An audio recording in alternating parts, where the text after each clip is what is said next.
Morning, everyone. The title of this lecture is U.S. Policy of Containment towards the Soviet Union during the Cold War. This is a graduate level class, history class to examine the U.S. policy towards the Soviet Union during the Cold War and the articles or the documents that helped establish that policy throughout the Cold War. Two articles that I want to highlight primarily, and a third article that kind of builds on the first. The first article being the policy of that established the policy of containment was the long telegram by George Kennan.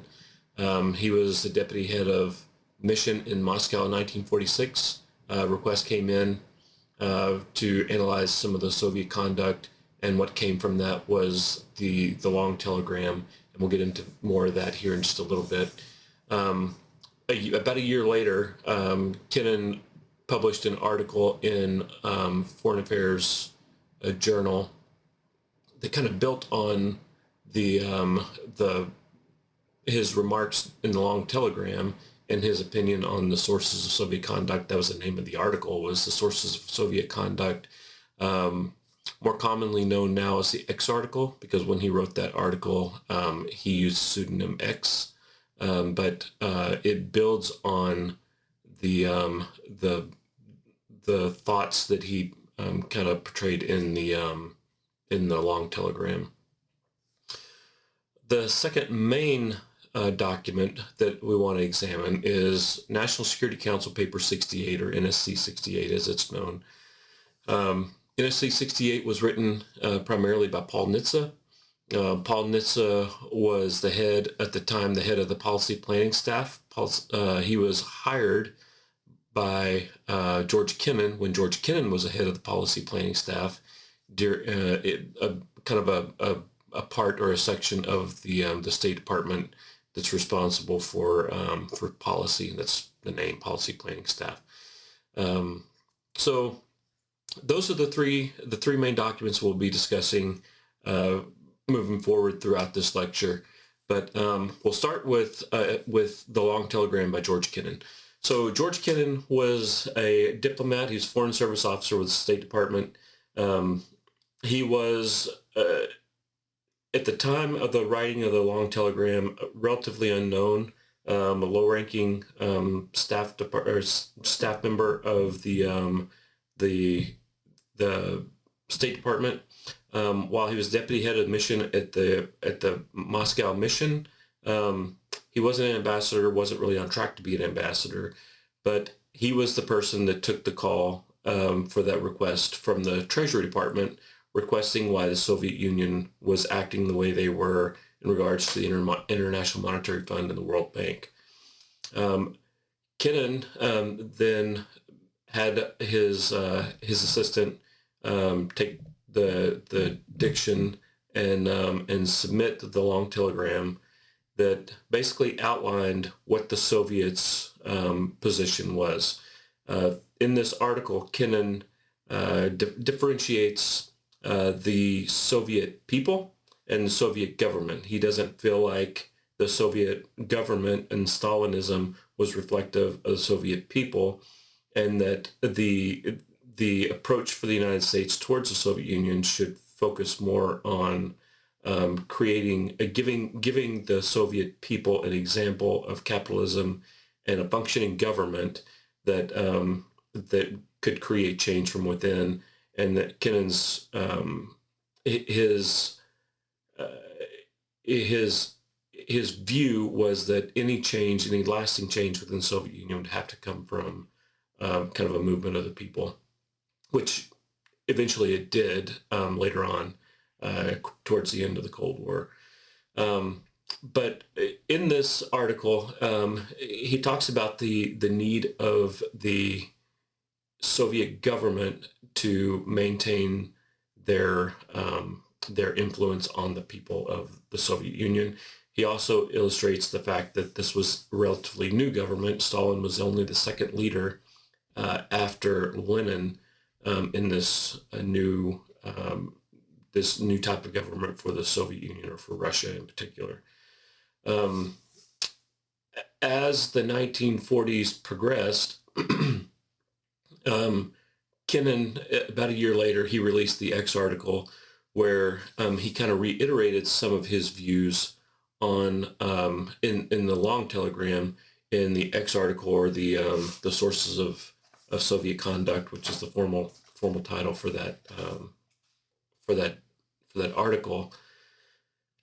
But he notes in the long telegram that the Soviet Union, or Russia, is a country that has never known a friendly neighbor. Throughout the history of Russia, it's a history of invasion, conquering armies, moving into Europe, went right through Russia, primarily to feed and to equip their militaries. Russia, Ukraine, still known as the breadbasket of Europe.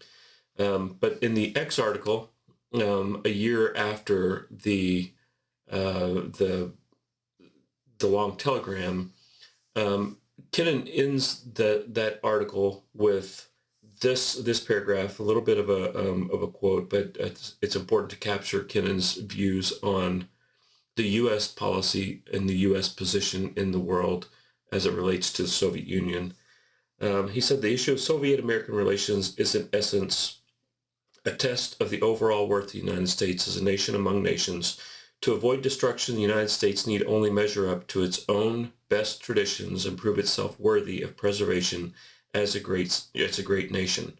Surely there was never a fairer test of national quality than this. In the light of these circumstances, the thoughtful observer of Russian-American relations will find no cause for complaint in the Kremlin's challenge to American society. He will rather experience a certain gratitude to a providence which, by providing the American people with this implacable challenge, has made their entire security as a nation dependent on them pulling themselves together and accepting the responsibilities of moral and political leadership that history plainly intended them to bear. Kennan's view was that there was no need for for military action to the Soviets' behavior. That the responsibility of the United States would be to reinforce and bolster those American traditions, those American institutions that were being used to kind of rebuild Europe and establish some of those democracies. Not necessarily to establish democracy, but to establish those Western values and strengthen those, so that the Soviet people, if they were able to, could see what a functioning society would look like. That's how he ended the X article, and was his approach to the policy of containment in the Cold War. NSC 68 took a little bit of a different approach. Paul Nitz's approach was a little bit more of a militaristic one. Paul Nitze had previously been on the U.S. Strategic Bombing Survey, which evaluated the efficacy of the bombing campaigns in Europe and in the Pacific, and it was hired on by George Kennan as an assistant on the policy planning staff. In a book called The Hawk and the Dove, Paul Nitz's grandson, Nicholas Thompson, wrote in that book about the kind of the conflicting approaches between George Kennan and Paul Nitze, who were friends and had maintained a friendship throughout the Cold War and their time in public service. But Nicholas Thompson described the two approaches by Paul Nitze and George Kennan. He said George Kennan viewed the Soviet Union and containment as a diplomatic solution to a diplomatic problem. Paul Nitze viewed containment as a military solution to a military problem. And you can see that when you read NSC 68 and the long telegram. You can see the difference in approaches. One more diplomatic, create institutions that are invulnerable or impenetrable to Soviet propaganda. The other is to see the Soviet Union as an aggressive force getting ready to take over Western Europe. Um, the views, at least some modern views, are that NSC 68 was exaggerated, and that the Soviet threat was exaggerated, and created some of the what we call the bomber gap, the missile gap, the exaggeration of the Soviet capabilities, the Soviet order of battle, as we call it in the military, the numbers of things that they have. An example of this is what created the bomber gap was the same bombers flying around the military parade over and over throughout the parade, giving the impression that they had a much larger number of bombers than what they actually did. While that instance, not necessarily an exaggeration out of a willful exaggeration, showed the willingness of the United States, at least the intelligence and the government, the intelligence community and the government, to accept the size and the nature of the threat without a whole lot of evidence to support it.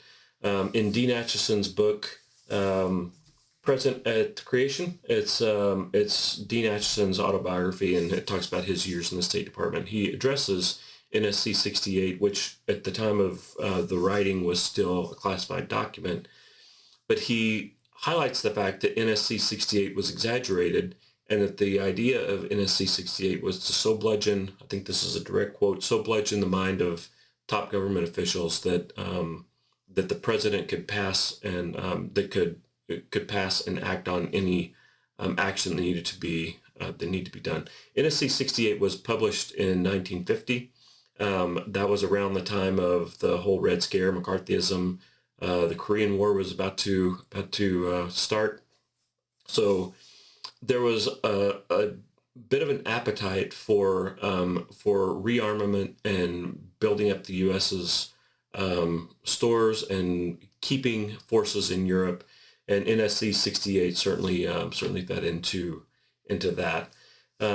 So the policy of containment. George Kennan, another famous quote of his is, "The United States doesn't have a foreign policy; it has reflections of domestic policy abroad." His view was that there was no need for a military solution to the Russian or the Soviet problem. Paul Nitze and the writers of NS-68 and the policy planning staff at the time viewed the Soviets as a global threat who were seeking to take military action and expand their influence with military action. Looking back and reading and seeing some of the released documents that the Soviets have released since the end of the Cold War, it seems clear that the threat was exaggerated. Whether or not that was intentional, it remains to be seen. But there's still scholarship and study being done on some of those fairly recently released documents. But policy containment, meet Soviet expansion with equal force or resistance. Kennan's view was that would be done through American institutions. Nissa's view was that would be done through military strength. That's the lecture. I hope you learned something about the U.S. policy of containment, and have a great day.